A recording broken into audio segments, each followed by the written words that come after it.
तो भाई fantastic four में काउंसिल ऑफ रीड्स से लेकर मिडनाइट सन्स और अगाथा ऑल अलोंग के सीजन 2 तक, captain America brave new world में हल्क के अपीयरेंस से लेकर पायरेट्स ऑफ कैरेबियन में जॉनी डेप के रिटर्न तक, और जेम्स गन के डीसीयू और एमसीयू के कंपैरिजन से लेकर सुपरमैन मूवी के रिगार्डिंग नई स्टेटमेंट तक काफी सारी इंटरेस्टिंग अपडेट्स हैं आज के इस कॉमिकास्ट 360 के एपिसोड में। तो भाई देर किस बात की, शुरू करते हैं आज का ये शो। हेलो गाइज, मेरा नाम है अभिषेक और आप देख रहे हैं Nerdy Inside and this is Comicast 360 episode number 32। So let's begin the show.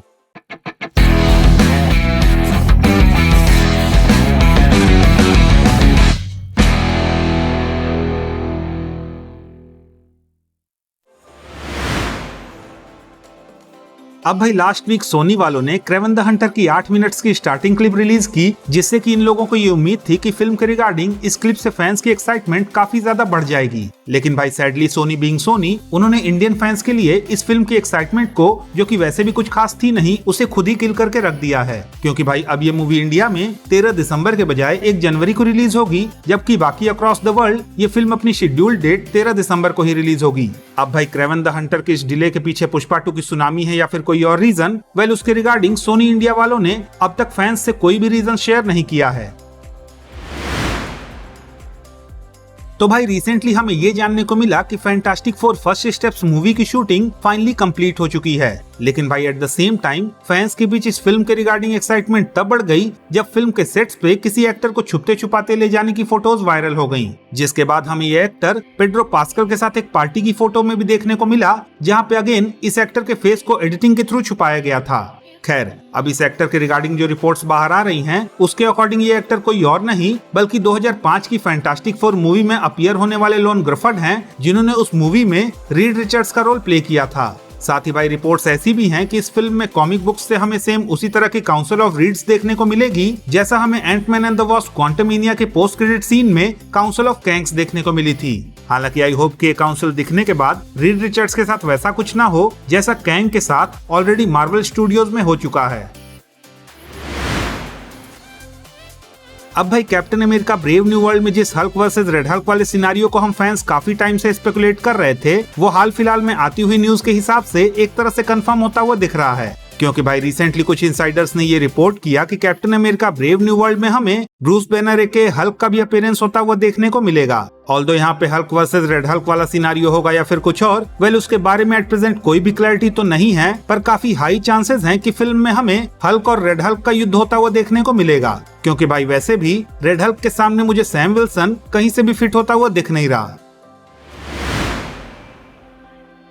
अब भाई अगाथा ऑल अलोंग की सक्सेस के बाद फाइनली कैथरीन हान मार्वल स्टूडियोज की तरफ से गोल्डन ग्लोब अवार्ड्स के लिए नॉमिनेट होने वाली 4th एक्टर बन चुकी हैं। साथ ही इस वीक प्रोडक्शन वीकली नाम की वेबसाइट ने अपकमिंग प्रोजेक्ट्स की लिस्ट में अगाथा ऑल अलोंग के सीजन 2 का नाम ऐड करके एक तरह से इस शो के सीक्वल को टीज किया है। हालांकि एट प्रेजेंट इस शो के रिगार्डिंग फर्दर कोई डिटेल्स अवेलेबल नहीं है, पर इसकी सक्सेस को देखते हुए अगर Marvel studios Agatha all along के सीजन 2 को बनाता है तो वो कोई सरप्राइज नहीं होगा।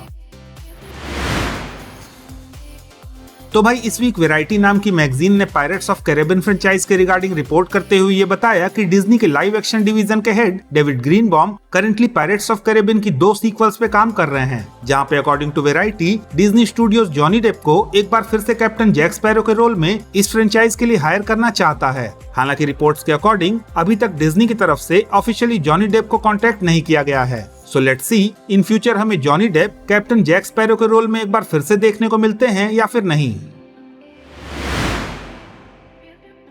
तो भाई रिसेंटली एक मीडिया इवेंट में जब रिपोर्टर्स ने जेम्स गन से उनके डीसी के पुराने प्रोजेक्ट्स लाइक पीसमेकर सीजन 1 और सुसाइड स्क्वाड के करंट डीसीयू के लिए कैनन होने के रिगार्डिंग क्वेश्चंस पूछे, तो उन्होंने कहा कि पीसमेकर सीजन 1 और सुसाइड स्क्वाड कंप्लीट कैनन तो नहीं है, पर लाइट कैनन जरूर है। क्योंकि भाई दोनों ही प्रोजेक्ट्स में कुछ पोर्शंस लाइक पीसमेकर सीजन 1 के एंड में जस्टिस लीग के अपीयरेंस जैसे मोमेंट्स को छोड़ दें तो ये शोज एक तरह की कंटिन्यूटी को मेंटेन करते हैं, जहां क्रीचर कमांडोज की स्टोरी पीसमेकर सीजन 1 के कुछ टाइम बाद टेक प्लेस करती है।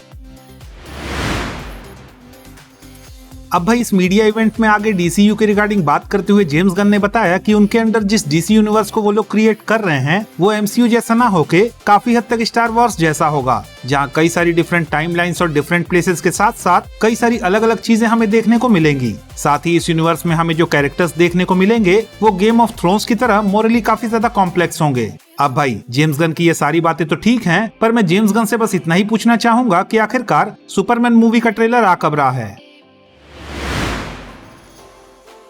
अब भाई भले ही एट प्रेजेंट डॉक्टर स्ट्रेंज 3 का कुछ अता पता ना हो और वहीं दूसरी तरफ ब्लेड की मूवी के रिगार्डिंग भी जो सिचुएशन है, वेल आई डोंट थिंक उसके बारे में कुछ बोलना भी बनता है। लेकिन भाई इन सब बातों के बावजूद भी इस वीक ऐसी न्यूज आ रही है कि मार्वल स्टूडियोज मिडनाइट सन्स की मूवी को फास्ट ट्रैक कर रहा है, जहां हमें डॉक्टर स्ट्रेंज और ब्लेड समेत मून नाइट और ब्लैक नाइट जैसे कैरेक्टर्स का टीम अप होता हुआ देखने को मिलेगा।